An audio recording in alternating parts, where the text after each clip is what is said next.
Well, it is Advent, and after the 2020 we've had, we decided to get our Christmas decorations up as quickly as possible. And as we were putting them up, I realised we've got an awful lot of nativity scenes. So we've got a woolly nativity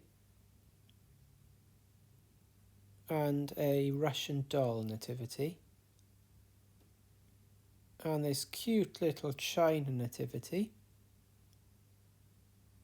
and even a nativity in a snow globe.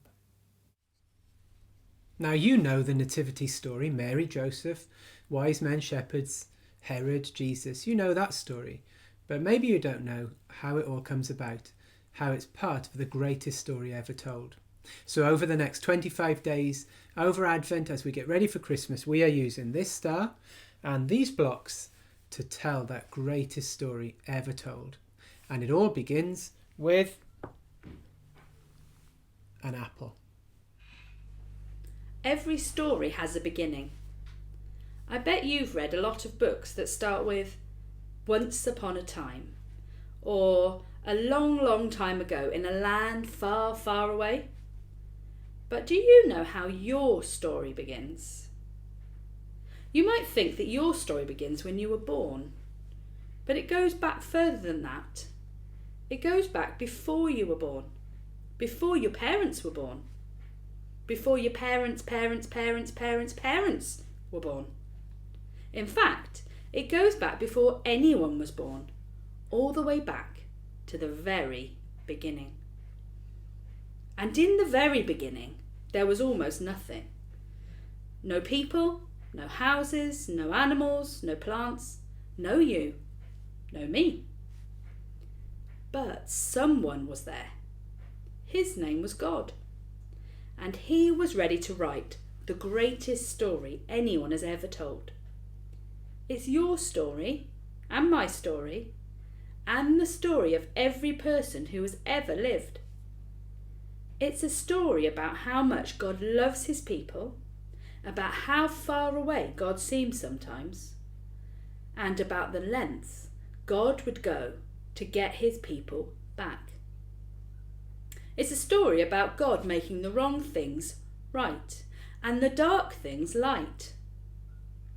And, as it turns out, it's also the story of Christmas. But I'm getting ahead of myself. Back to the beginning. In the beginning, there was nothing but God. So God looked around and said, "Let's make this nothing and make something."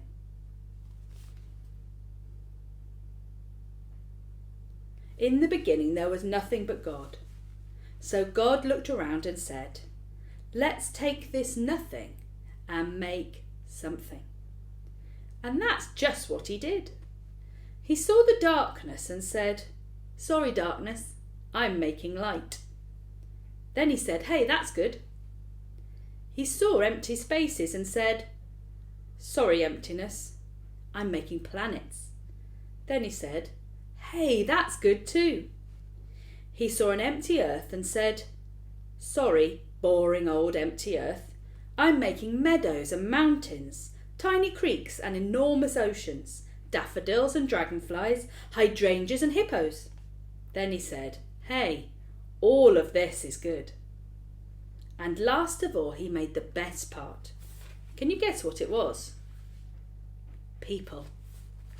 God made a man named Adam and a woman named Eve. They were very special because God had made them to think like him and act like him. So God said, "This isn't just good, this is really good." Adam and Eve were like children to God. So it won't surprise you that the first thing they heard him say was, "I love you." Adam and Eve lived every day with God in the garden he made for them. He called it Eden. Until something went wrong. God had told Adam and Eve they could eat fruit from all the trees in Eden except one. "Don't eat fruit from this tree," God said, "or the world will fill up with wrong and with darkness. Death will come very close, and I will seem very far away." But there was a snake in the garden who lied to Adam and Eve. That's right, a talking snake. It's not wrong, said the snake, and death won't come close at all. Just one bite. What's the worst that could happen? Eve picked the fruit and ate some.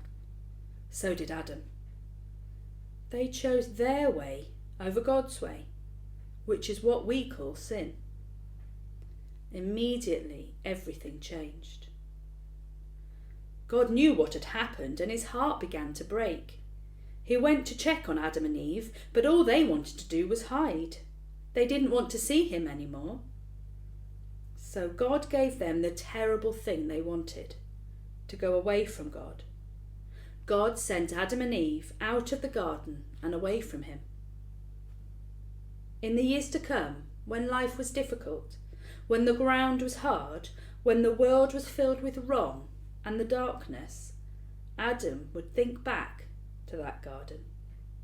He would remember the day when God was with him and with Eve.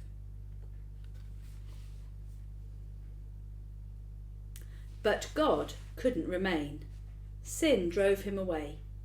So Adam and Eve began to hope and to pray. God, will you bring us back one day? God, will you come back to stay?